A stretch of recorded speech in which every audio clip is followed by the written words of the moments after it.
Phil Collins or Peter Gabriel? Which one is better? We're not going to play that game. This is kind of clickbait. I'll admit, this is clickbait, or as the kids are calling it, rage bait, because everyone's going to get upset and there's going to be comments on Facebook and on YouTube where people are saying, by the way, they won't watch the video, but they'll say, why do we need to pick one? They're both great in their own way. I agree, 100% agree. But I wanted you to click on the video. There's no need to compare Peter Gabriel and Phil Collins. It's like comparing apples and oranges or Studios and sledgehammers. The point is, there's no need to pit them against each other. There's room for both, especially when it comes to the Genesis eras. Now, if I had to pick one Genesis era, I can show you. But the truth is, if I was driving through the countryside on a fall day, I'd want to listen to Trespass. If I was going to the beach with some friends in July, I might listen to Invisible Touch. But the debate of Peter or Phil or Peter versus Phil is quite interesting because they're actually quite similar. Really similar. Want me to prove it? Here are 5 ways that Peter Gabriel and Phil Collins are actually quite similar. Welcome back to another episode of Everything Phil Collins. I'm Scott, and a huge shout out to our friends, our patrons, or Patreons, or patrons, the people who support this channel week after week to do stupid episodes like this one. And if you come over to Patreon, you can get more stupid episodes, a bunch of bonus episodes and some exclusive videos that are only available over there, as well as like you get a chance to kind of comment on future videos and get a look behind the scenes. We're having lots of fun. Come join us, please. Come join us. It'll be fun. Okay, the first reason why I think that Peter and Phil are similar is that they both have a very unique voice. Now, if you rewind before Phil was like officially a frontman, before he really kind of gained his own voice, he really was kind of like either intentionally or unintentionally mimicking Peter, especially when he would sing background vocals on songs like I Know What I Like from behind the drums. He would be singing along. And it kind of just added this like chorus effect to Peter's vocals. And sometimes he would harmonize. And I think it probably was intentional for him to match Peter's voice. And so then when he came forward at around Trick of the Tail, especially on the older songs, there were some times where you really couldn't tell. Songs like Carpet Crawlers, especially the 1999 version, I'm like, who's doing what here? Where's Ray, by the way? But as Phil matured a little bit from Duke and Face Value onward, he got his own voice. And Phil's voice is so special and so unique, and so is Peter Gabriel's. In fact, the reason that Jonathan King and that people took notice of Genesis in the early days was because of Peter's voice. Now, there's so much in the band that makes a great package, but Peter's voice, being this kind of raspy, deep voice with range, is so special. I love them both. Now, I lean towards Phil Collins because that's what this channel is about, but we don't have to compare. It's just incredible that they both have this unique voice. Now, remember, back in those days, before Instagram, it was really important that a singer had something that they stood out by. In most cases, it was their voice. There's a lot of one-hit wonders out there that we don't remember because their voice was just good enough, and it was the song that carried them. Whereas you look at Phil and Peter's catalog, they last for so long because of their voice. Tell me if this is true for you, but I can be in a grocery store, and this is now true for my kids. That's how much they love me. But I can be in a grocery store and I can hear Phil's voice, like just faintly in those overhead mono speakers in the cereal aisle. And it's like, I know that's You Can't Hurry Love, or I know that's Another Day in Paradise. And now my little kids are doing the same thing. They'll catch it before me. They're like, Dad. And I'm like, oh yeah. We were walking down the street to school and there was a guy blasting That's All out of the stereo. And both my kids were like embarrassed because they knew I was going to start singing along. And I did. Phil and Peter's voice are at other ends of the sonic spectrum. Phil has this kind of like nasally voice, but in a really good way. It makes it fun to sing along with it. And they're both untrained too, which is really cool. Okay, the second cool thing about Peter and Phil that makes them so similar is that they've actually remained friends all this time, which is weird for somebody who left the band. It's kind of like if your stepdad and your real dad are best friends. It's weird, right? But when Peter left, he still stayed in touch and they were still working on each other's records.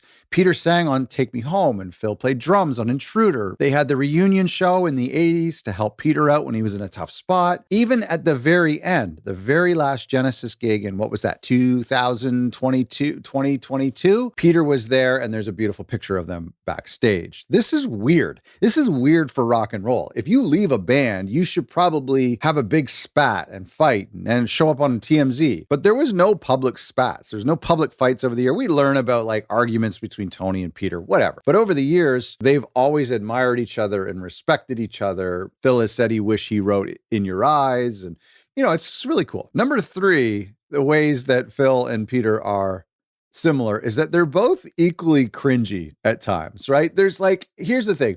I'm a big fan. I love them both, so I can say this. But I feel like Phil kind of unduly gets this like label as being kind of like the goofy guy, right? And I mean, Peter was goofy in the 70s. It was just 70s style of goofiness. It was less like Michael Scott from The Office and more like Fawlty Towers or Monty Python. But just because Phil did songs like I Can't Dance or Jesus, He Knows Me, we kind of attribute this goofiness to Phil, or even songs like Wear My Hat. And while Peter didn't have too many silly songs, there was, of course, euphemisms, there was still a ton of choreography. You know what I mean? So yes, in the early 2000s, Phil was running around the stage wearing all sorts of hats and doing a conga line. But even just a couple of weeks ago, Peter was doing choreography with a bunch of old dudes. This is kind of weird. You know what I mean? I got no problem with it. I just think it's funny that like some people say that Peter's like the serious artist and Phil's the goofy artist, but like Peter had choreography. I mean, there's always been criticism. Well, not always, but there's been a bit of criticism that Phil would like reuse the party tricks for Domino and Home by the Sea when performing live, and even the same types of similar like sonic gimmicks on his solo tour of like blending Two Hearts into Sussudio, certain things that like would never leave the set. But Peter was very similar in the same way. I mean, the actions for Sledgehammer stayed the same for a very long time, and he still does them now. Okay, that one will probably give me some flack. Sorry.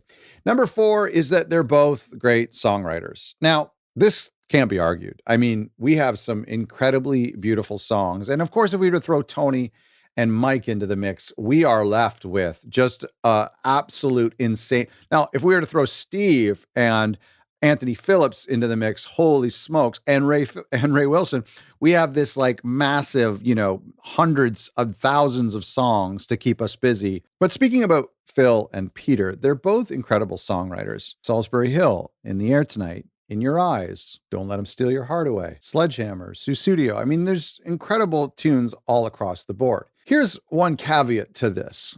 Well, both of them have songs that will stay in rock and pop music canon for all time. Songs like Salisbury Hill and Another Day in Paradise will always be talked about for as long as there is music. But I would admit the difference between Peter and Phil is oftentimes the lyrics and the melody. In fact, I would argue that Peter was more of a lyricist to the detriment of melody, and Phil was more about melody to the detriment of lyrics. In almost all of Phil's solo songs, and in most of the Genesis songs that he was a part of, there is a recognizable melody, something that just sticks with you forever. I find it harder to dig for that melody in some of Peter's deep catalog. Of course, there are songs like Red Rain and Mercy Street where the melody is unreal, but I think Peter's catalog is a little bit more complex musically. And we even know in Genesis that Peter would start with the lyrics and then shoehorn them into a melody or find a melody to fit the lyrics.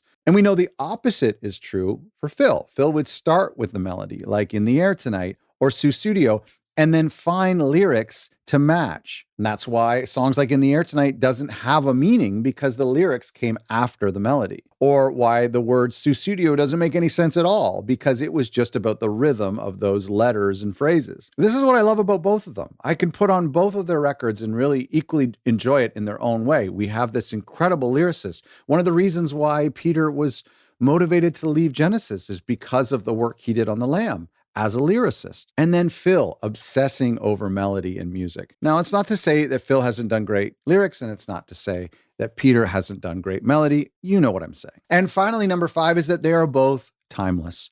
50 plus years later, some handsome Canadian guy has created a YouTube channel dedicated to them. What does that say about the legacy of Genesis and of Phil Collins and of Peter Gabriel? Some 40, 50 years later, they're still selling out arenas as early as just a few weeks ago. And their catalog is still listened to on a regular basis by not just us, but Tons of people. Phil Collins has over 20 million monthly listeners on Spotify. Peter Gabriel has over 5 million monthly listeners on Spotify. And Genesis combined has over 7 million monthly listeners on Spotify. So what does that tell you?